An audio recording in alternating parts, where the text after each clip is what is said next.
Right, if we try and put some traction on this, it's going to hurt. Paramedic Daz meets a patient who's apparently a stranger to pain. And there's a miracle escape for a trucker thrown through his windscreen without a scratch.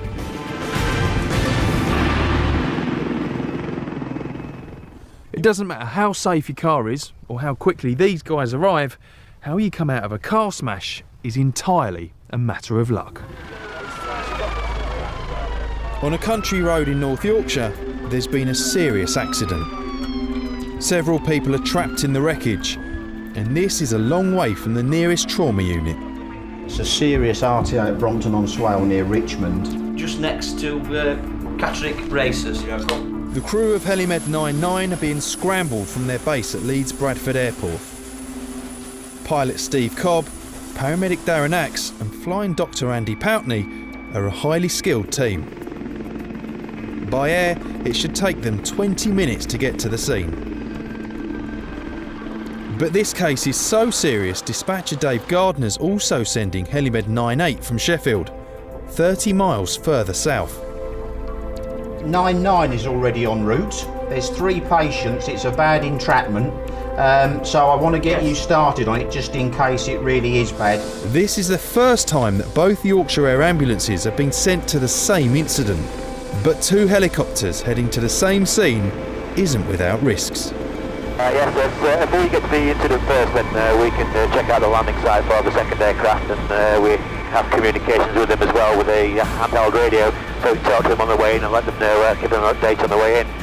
From their base in South Yorkshire, it's going to take the crew of Heroes 9 at least half an hour to catch up.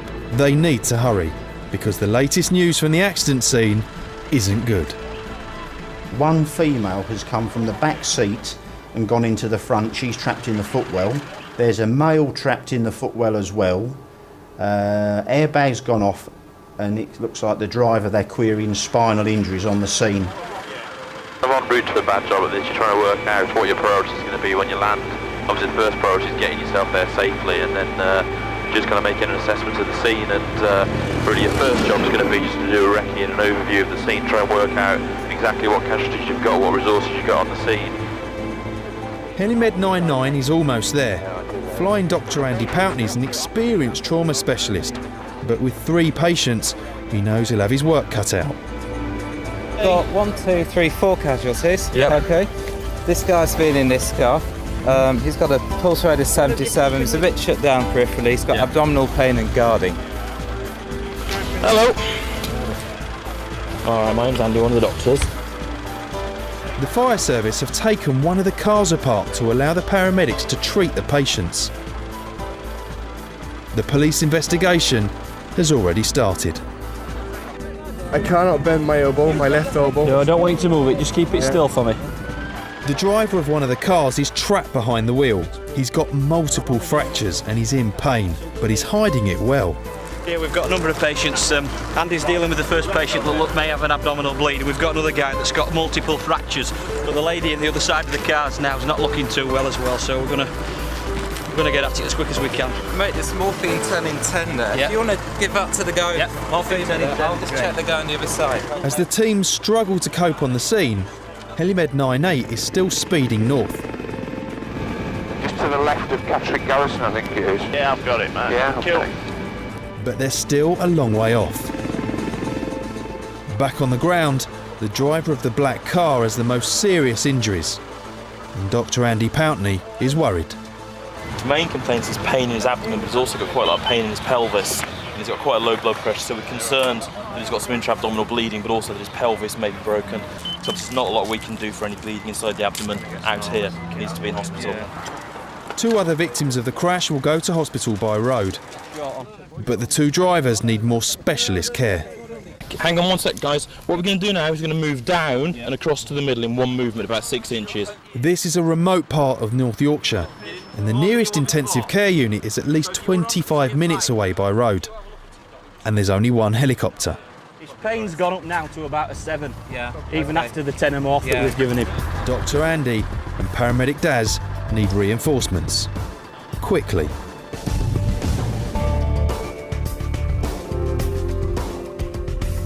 Coming up, one man's in agony, the other's critically injured. Helimed 98 is badly needed. Now. There's not a lot we can do for any bleeding inside the abdomen out here. He needs to be in hospital. Adding insult to injury, the victim of a forklift truck accident gets a lift. You need to sort of use anything that you can that'll assist you, really. And Helimed 99 is scrambled to a school bus crash.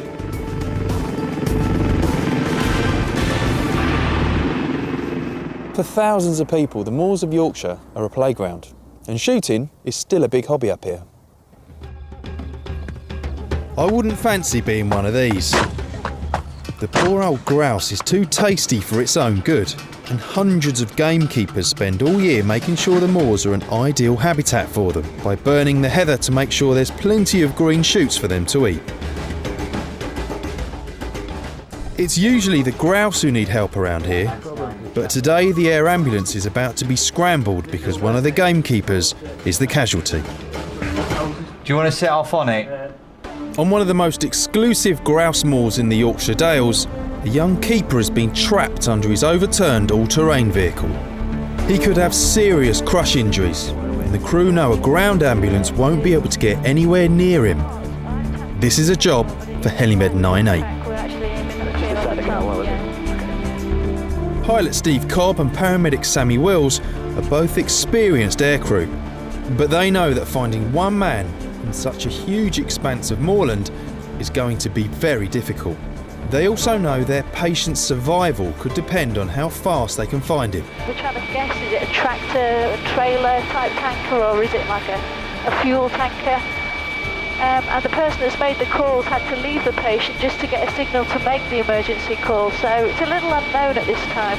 You can see the physical injuries like broken legs, broken arms and blood, but also you've got to be wary of if them cause internal injuries to the body.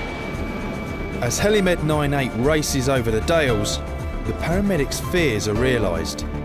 There are numerous farm vehicles and walkers scattered across the moors, but there's no sign of the gamekeeper. It looks like the shooting lodge. I suggest we followed the floor before. Yeah. Where's he gone to? There's definitely isn't. There's all the shooting things there. Yeah, they said near the shooting lodge, didn't they? So let's shooting follow house, him. yeah. Shooting house, yeah. We're just trying to track down where this patient is, and we're doing a best guess and following something that's moving. That green thing, you see where they are, you go up the hill, there's a green thing near the wall. Yeah, there you go, big wave, 11 o'clock. We've got it. Yeah, and it is something that's rolled over. Yeah, well done, Sam. I would never have got an ambulance up here. They've finally found their patient, and it doesn't look good. The gamekeeper's been trapped for more than an hour. He only managed to attract help by firing his shotgun in the air. Pilot Steve decides to get closer to the scene. The patient's colleagues are desperately trying to secure the ATV to stop it crushing him further. But in the chaos, a quad bike almost pushes the ATV over, putting paramedic Pat's life in danger too. What I don't want to do is move it and have it come back again. All right. Yeah, I know. The man's been trapped for over an hour. Pat needs to act fast. The blood supply to his trapped legs has been cut off, and if they're not released soon, they might need to be amputated. But this might be the least of his worries. Does it want to go over top of that wheel? The ATV is resting precariously and could fall at any moment, and Pat's just spotted another hazard. It was full of gas canisters, cans of petrol, and shotgun cartridges. They're all flammable, explosive, and scattered around the patient. This is a very hazardous situation, and Pat needs to get his patient out before it gets worse. Hang on, mate, just a minute. Just give us a couple of minutes, mate. No, what's happened? He's rolled over. The only place he's trapped by is his foot. What I'm going to do, he's going to take the weight, but not pull it all the way over. Take the weight, and we'll just drag him out. One slip and the gamekeeper could be crushed under the full weight of the vehicle. Normally, they'd call in the fire brigade, but they're miles from the nearest road.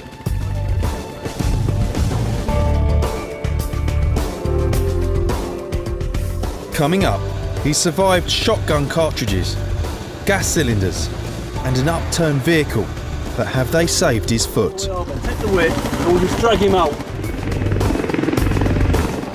2 drivers get twice the treatment in half the time as the entire air ambulance fleet is scrambled to one crash. And why paramedic Sammy thinks she's in more danger here than in the air. When you're driving, effectively, you're in control of a missile.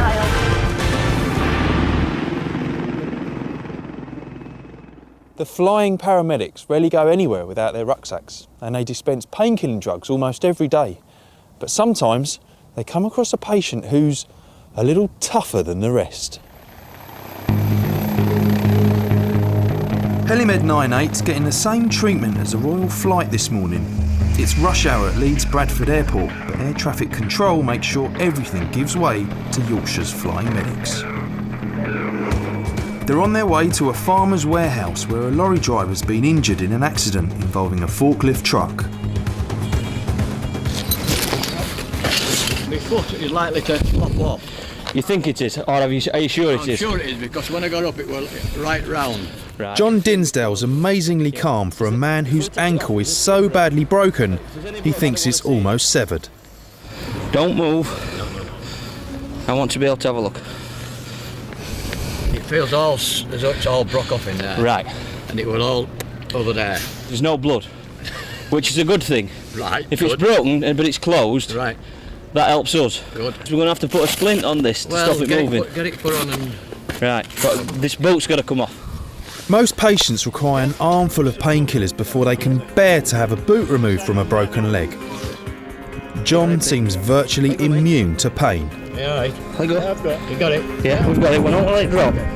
We only drop people on Thursdays. Especially the 13th. Keep still. I'll not get the toes. Yeah, my best socks. Oh, they were. John was picking up a load when he was involved in a nasty accident. He ran over with forklift. Can we go in here? If we try and put some traction on this, it's going to hurt. Yeah, go on. You want us to? Yeah, go on. John's leg is broken in 5 places. It's no ordinary break. You do what you It's want. going to be painful. Go on, you do what you want. Paramedics Daz and Pete know most people would be screaming in agony if they tried this without morphine. You alright? We're alright, you don't have to. It should be all the way around, you know, we should be asking you if you're alright. I've just put 14 stone 10 of beef at the back of that and it's still, and you still didn't shout. Their patient's resistance to pain is amazing. Paramedics Pete and Daz. He's got quite a nasty lower leg fracture, probably involving his ankle. He's obviously in some pain, but you know he's tolerating it quite well. If that had been me, I'd have been screaming my head off. We've got access now in case his pain gets any worse. We're going to transfer him through to LGI where they'll have an x-ray of that leg and find out exactly, you know, what damage is done in there. Last year, 14 people were killed and nearly 2,000 were injured by forklift trucks in the UK. John's just become another statistic for the transport industry. But the vehicle that he blames for his broken leg is about to come in very useful for Helimed 98's crew. What we're going to do now is going to sit this onto a forklift. Right. Yeah. So who's the best driver? And I don't want the same bloke that David, he's right. Alan, he'll be ready. Go on, let him put it. It's alright, mate. He's not calm his nerves. It's going to be alright, don't worry. Someone else will have to drive John's articulated lorry back to North Yorkshire. He's going to be a passenger for a while. Any type of vehicle that we can get at which will assist us in transferring a patient from the accident back to the aircraft, we're going to use that because you know, chances of slipping, stumbling or falling when you've got a patient on, especially in an industrial environment. This is quite clean and clear. You need to sort of use anything that you can that'll assist you really. Within 5 minutes of leaving the scene of his accident, John's touching down at Leeds General Infirmary, where surgeons will operate on his shattered leg. All best, John. It's been just another day at work for the crew of Helimed 98. But for their patient, this is the start of a 6-month ordeal. Not only did John go on to contract MRSA after surgery, he returned home to a caravan that he's been camping in while renovating a new home single-handed. The ankle is just mush. So they put a plate in and hopefully the bone's going to go back through it. But at present it's all screwed together sort of solid, if you follow what I mean. Well, as you can see, there's loads of things to do, like, and just hobbling about on one leg, as you might say. And the renovation of John's country cottage is on hold until he can get back up his ladders. It's going to be a long wait.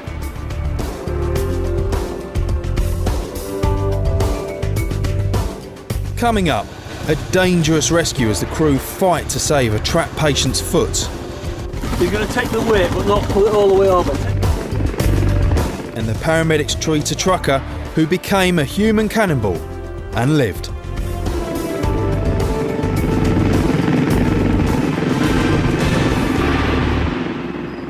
Air ambulances don't have blue lights and two-tones, but they do get top priority from the air traffic controllers who police the skies. And sometimes they need it. There's been a major accident on a road in North Yorkshire. One man's trapped with multiple fractures and another driver has bad abdominal injuries. You want to tighten this collar in? Flying Dr. Andy Pountney and paramedic Darren Axe are already at the scene, and they're fighting to stabilise both men in difficult conditions. Not a lot we can do for any bleeding inside the abdomen out here. It needs to be in hospital. More help is on the way. The accident is so serious that the 2nd Yorkshire Air Ambulance helicopter has been called in to back them up. But Helimed 98 will be some time. It's set off from its base in Sheffield, half an hour away. And paramedics Pete Vallance and Lee Davidson can't fly any faster. Yeah, we're still on route to North Yorkshire to back up Helimed 99 and the ground crews. I think this will be a first for the Yorkshire Air Ambulance, having 2 aircraft on the ground at the same time, same incident. On the ground, Pete's skills are badly needed. How's your pain doing? It's what, sorry? Very painful. Okay. The injured motorist is ready to be airlifted to hospital. But for now, Dr. Andy is on his own. Paramedic Darren has to stay with the other driver until the 2nd air ambulance arrives. Can you squeeze my fingers with that hand? That's great. Just relax again now, mate. While Darren stays behind, Andy and a team of firefighters carry Helimed 99's patient to the helicopter. And as he's loaded on board, there's a very welcoming sound from above. Helimed 98 has arrived in the nick of time. Andy Pountney's on there, so we've obviously got one loaded. And we're down. Okay to go, mate. For pilots Steve Cobb and Tim Taylor, this is a big event. It's the first time both Yorkshire Air Ambulances have been on the ground at the same incident. But the medical team have more on their minds. For 20 minutes, paramedic Darren has been looking after trapped driver Mark James. Now Pete is finally able to take over. Mark, this is Pete. My mate is going to look after you. All right, the rest of these lads. See you later, buddy. See you, lads. Cheers, mate. It's good timing. Darren's needed at the helicopter. Dr. Andy's patient has more serious injuries and will be flown to hospital first. The gentleman that we've been looking at has got his multiple fractures, obviously, from this collision, which has been quite a nasty impact. We've been fortunate enough to have a couple of doctors on scene, one a basics doctor in a car, and then obviously Andy. Helimed 99's loaded one patient up already, so they'll be departing shortly and we're ready to take up after them. So it's working out a treat. But this isn't over yet. James is still trapped with multiple broken bones, and paramedic Pete has to get him out of his wrecked car. Did you say what we were going to do with it to get you out? Put this board underneath and there's plenty of hands round to handle you out. This has been a high-speed impact. Both cars are badly damaged. Seatbelts and airbags have kept the drivers alive, but the team know they have to move fast. Helimed 99 was the first helicopter on the scene, and it's the first to take to the air. Flying Dr. Andy Pountney knows his patient is in a bad way. He must carefully monitor his condition in the noise and vibration of a helicopter heading for hospital at maximum speed. The main concern for this gentleman, he's got quite a lot of pain in his upper abdomen, so obviously we've got to worry about the bleeding inside there from liver, spleen, organs like that. But also he's very tender around the pelvis. With both of those injuries, you can lose an awful lot of blood both into the abdomen and into the pelvis. So the problem is that you lose your blood pressure and you become shocked. For these injuries, what he potentially needs is surgery to stop the bleeding, and obviously we can't do that out of hospital, and that makes it a life-threatening injury. When it's time to start your business, it's time for Shopify. Get everything you need to go from launch to legendary. Bring your brand to life with easy to customize themes. Drag, drop, done. Start selling everywhere people shop, whether they're strolling or scrolling. Good morning, everyone. Welcome to the stream. And never leave a sale behind with the world's best converting checkout. Easy. See why millions of businesses sell with Shopify. Start your free trial today.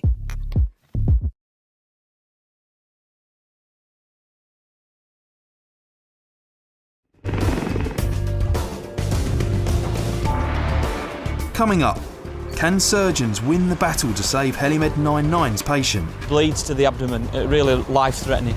And how long before the other driver is freed? A taxi driver crashes his cab. Okay, listen to me, we're going to slide you in. Come on then, let me go. Relax. Now he needs a ride with Helimed 99.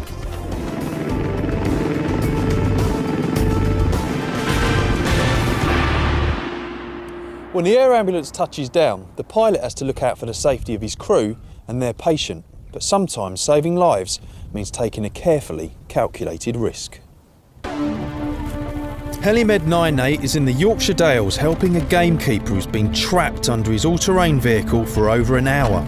Paramedic Pat is first on the scene and is faced with a dilemma. What I'm going to do, he's going to take the weight but not pull it all the way over. Take the weight and we'll just drag him out.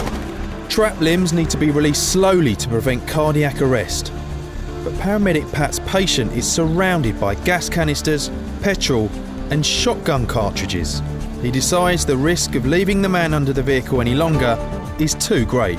The fire brigade are too far away to help. The paramedics and the keeper's colleagues are the only ones who can rescue him. Right, pull him. Within seconds it's all over and he's out. Right. You're not supposed to be face down, mate. But Pat and Sammy Wills know he could still be in a serious condition. Mate, just stay there for us. Crush injuries can lead to lethal complications. Yellow. Yeah, okay. There was no way the fire brigade could have got any of their kit up onto that moor, so it was a matter of getting him out as quickly as can by the best possible means. When we did eventually get his boot off, we found that the tops of his toes were starting to go blue, which is an indication that he's getting limited oxygen or blood supply to his toes. The blood that's below the trap site starts to get toxic, and once you then take off the trap, that toxic blood then comes into the system and can cause problems with the liver, the kidneys and the heart. As blood starts to flow back into the man's foot, it's an anxious wait. Pat monitors his condition. It seems the keeper's had a miraculous escape. It appears at the moment that he was just trapped by his ankle. It's been a slow rollover, so it's not high energy, but he was pinned and his ankle has been quite blue. Despite being stuck in the middle of the Yorkshire Dales, being transported at 150 miles an hour means the keeper will be in hospital in just 10 minutes. Safely on board, their patient can finally relive his dramatic accident.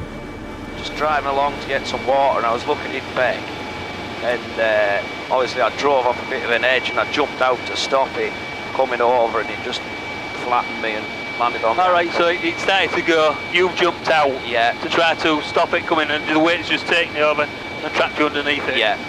I think you should have jumped out and just run. Yeah, I should have done it now. Yeah. In theory. The paramedics are used to dealing with the aftermath of accidents at work, but few workers get away with such a serious incident with such relatively minor injuries. They will definitely look at the injury, probably x-ray it as well. The fact that it was pinned and trapped for, I think, about an hour and a half, we've learned, is quite a significant amount of time. He had some level of circulation, but it's definitely been compromised. His toenails were blue, and I don't think it's because he put nail polish on them. Very, very lucky.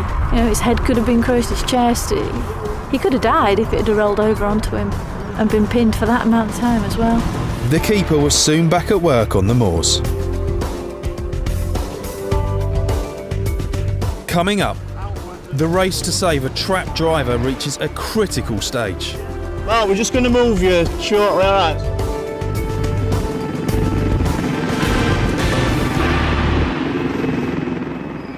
Flying in this chopper is one of the most glamorous jobs in the ambulance service, but all the guys also do their time on the ground, working every other month in a vehicle with blue lights rather than a rotor. It's getting cold. You shouldn't walk barefoot.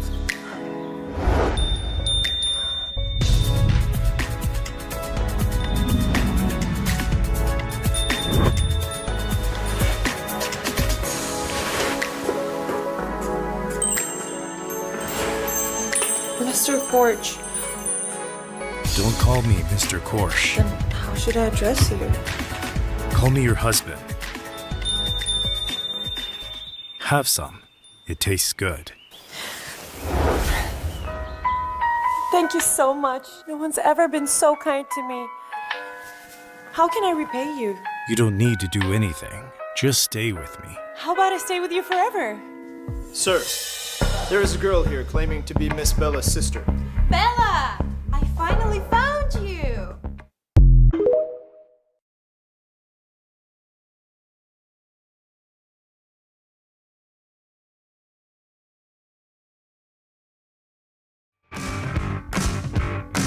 They're highly skilled, drive thousands of miles a year, and they're behind the wheel of some of the largest vehicles on our roads. Whether it's buses, taxis, tractors, or articulated lorries, our roads are home to countless numbers of professional drivers. And that includes the air ambulance paramedics. When she's not cruising at 1,000 feet, paramedic Sammy Wills has to race through the streets of Sheffield to reach her patients. Back on with blue lights. This guy hasn't seen me. So. Sammy is highly trained and must have razor-sharp reactions to cope with driving at such high speeds. This person is still going to turn right. Oh, there you go. She knows just how dangerous our roads can be. When you're driving, effectively, you're in control of a missile, and it's how you keep that missile safe. Because it is a weapon that can seriously hurt and it'll even kill people.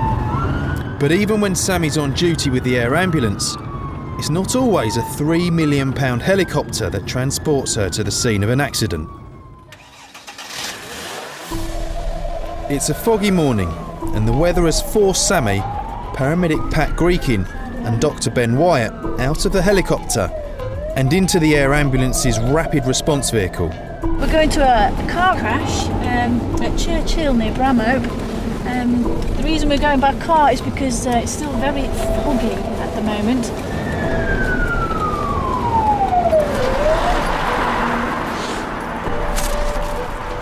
Hello, young lady. Anybody else involved? No, just the one car. Hello, how are you doing? Unlike Pat, Ruth Tetley and Janet Nottingham have been caught out by the treacherous road conditions and they've hit a barrier hard. I don't quite know where we've hit. She went straight into that. They both seem okay at the moment. We're just Sammy and Ben, the doctor's just taking them out. I'm just going to have a listen to your chest. You're all right. They both appear to have avoided serious injury, but it's freezing cold and the paramedics know elderly patients can deteriorate quickly. Ruth and Janet were caught out by ice, a mistake many ordinary motorists will make today, but an increasing volume of the air ambulance's work involves professional drivers like themselves, people who use the roads for a living. When I'm on the helicopter, a lot of the jobs that we go to are car crashes. Often they're professional drivers, that they're out on the road for hours at a time, taxi drivers, lorry drivers, and unfortunately it's their livelihood, so they're going to be more likely to be involved in car accidents. Often when we go for lorry drivers, unfortunately for them, they have large steering wheels. They don't all have to legally wear a seatbelt either. The challenge is when they're braking, they've got all the load behind them, and that's what causes such a massive mechanism of injury.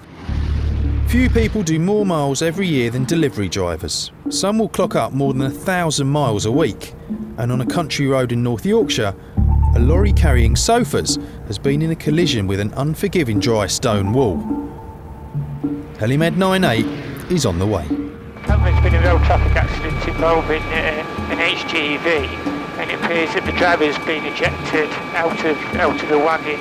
But luck can play a part in every accident, and as Helimed 98 arrives at the scene, they find their patient doesn't need them. The driver is putting his feet up in the back of a land ambulance, having escaped with a few grazes, despite being thrown through the windscreen. The paramedics can scarcely believe their eyes. At the moment, the gentleman that has been ejected appears minor injuries, and the road crew are happy to convey him. His passenger also has minor injuries. Tony's left to look after the driver's mate who's suffering from whiplash. He too has had a very lucky escape considering the force of the impact. His most serious injury is a graze to his knuckles. You've got extra pairs of hands now, Tony. I don't know what caused the gentleman to swerve into the dry stone wall, but it certainly made a big impact. Normally, I'd expect to see mass devastation, but he's happy as Larry, doesn't even want to be laid down. We're taking him to hospital precautionary, and they're both travelling by road because at the moment there's no significant injuries that we can see. Many truck drivers prefer not to wear seatbelts, and many pay the price by suffering more serious injuries than they would otherwise have sustained. Thanks to a soft landing on the grass, this trucker's beaten the odds. Message from your colleague is, don't forget to take the tachograph out. And he'll see you at work tomorrow. These chaps are exceedingly lucky. If so far all I've seen is a little graze to a knuckle that I wouldn't even put a plaster on. Both truckers were taken to hospital as a precaution, but test confirms their injuries were, as expected, minor. 9 times out of 10, if you attend an incident where somebody's been ejected through a windscreen, you'd expect some pretty sort of major trauma. So how he's got away with just, which looks like minor injuries, you know, I can't believe how lucky he's been. It's serious enough when drivers crash with valuable goods in the back. But back in Sheffield, paramedic Sammy knows only too well that when that cargo is a large number of passengers, there's even more pressure. For the driver, that's often more stressful purely because they've got the responsibility of the passengers. I know how it feels when I'm driving a patient in the back of my ambulance, particularly when it's at speed. I have to be aware of them, and especially brand new babies or babies in incubators. We've got the most precious cargo on board, and you just have to be that bit extra safe. Passengers on vehicles like buses don't always sit quietly and let the driver concentrate on driving, and that can have disastrous consequences. When we've been involved in incidents that are bus drivers, minibuses, double-decker buses, not only have we got the driver who's often at the front of the impact, but there's multiple casualties as well to deal with. At Air Ambulance headquarters this morning, the adrenaline is pumping. Now hanging out a bus window unconscious and covered in blood. An accident involving a school bus is about as serious as emergencies can get. On a coast road that's near the seaside resort of Bridlington, a bus full of children has collided with a van. The crew of Helimed 99 know emergency services from all over East Yorkshire are being scrambled to the incident. They also know that they're likely to be given the most seriously injured patient. Looking at this, the location of the incident and the vehicles that are involved, distance to hospital would dictate that you would get as many people there as possible. The fastest transportation for a patient is this aircraft. The accident's in the middle of the village of Beeford, but pilot Paul Curtis has his eye on a handy landing site right next to the crash. Probably put you down, guys. Reference the road that comes out the south, left-hand side of it, big open field. That's Grubby Field. Yeah, that looks alright. Left-hand side of the house, there are constantly wires or obstructions. These guys are experts at sizing up a landing site, looking out for wires and other obstacles that can endanger the chopper. Lost it now, out of my sight. Yep, lovely. Yep, okay, down. A local doctor is already on the scene. The bus driver, two aircraft here. A gentleman's got quite a nasty facial laceration. Once again, luck has played a part. Despite the impact, All the children on the bus have escaped unhurt, but their driver is badly injured.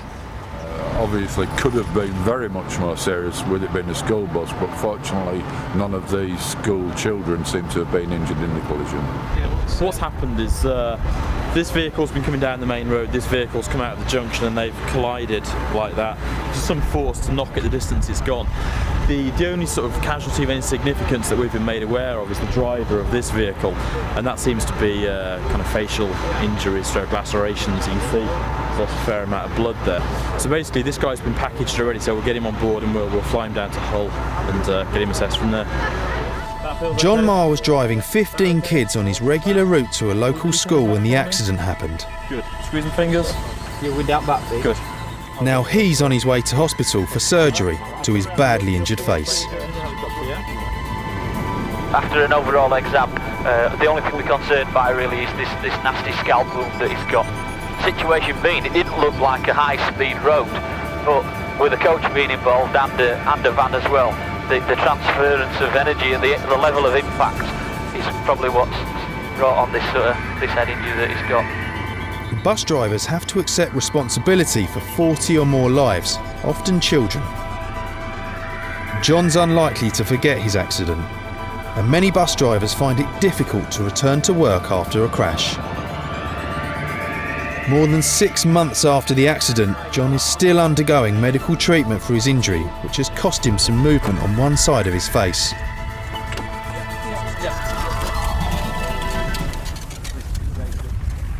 Sammy knows that all professional drivers have a tough job, but there's one group who she has particular sympathy for. Taxi drivers drive for a living full-time. They often are at risk just by the nature of the people that they're picking up, particularly Friday, Saturday nights. A bit like us, Friday, Saturday nights actually, picking up quite a lot of drunk patients. I think statistically, anybody that drives for a living, particularly taxi drivers, they're out on the road that bit longer, so statistically they're more likely to have an accident. But today, Helimed 99's on its way to help out a cabbie who's been affected by another hazard of the trade, a road accident. Keith Bailey had just dropped off a fare and was on his way home when he was involved in a shunt in West Yorkshire. He's taken a bad blow to the head. Okay, I'm going in between the lay-by, behind the silver gold car. Yep. Pilot Ian Mousset decides to touch down on the road. It's been closed by police, and Keith's already been prepared for his flight to hospital by ground crews. He's using all his limits. He's using all his left and his right arm. Keith's not making much sense. Go on then. Open door. Paramedic Simon Kavanagh's questions are designed to determine his level of consciousness. Okay, mate. Do you know what? Can you remember what's happened to you? Oh no, got. All right. These are classic symptoms of concussion, or another, more worrying form of brain injury. Keith, listen to me. We're going to slide you in. Go on then. Let me go. But at least Keith's now in the right place. Within a few minutes, he'll be under observation at Pinderfields Hospital in Wakefield. Okay, going backwards. Okay, mate. The gentleman he's obviously got some sort of head injury, concussion or possibly, of course, cerebral irritation. It's constantly repeating itself. We've got 3 minutes. The crew knew we were coming, so they got the patient packaged for us, and we just landed and got him straight on and straight off. When everything works like that, it's fantastic. Luckily, Keith recovered and is now back at work as a cabbie, with a much greater awareness of the dangers of his job.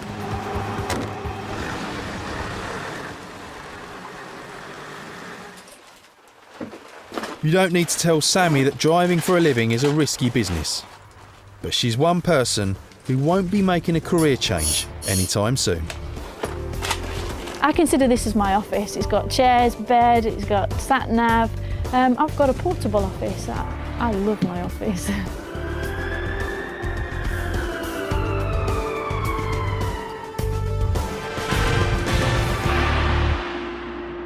Now, let's catch up on that story we brought you earlier.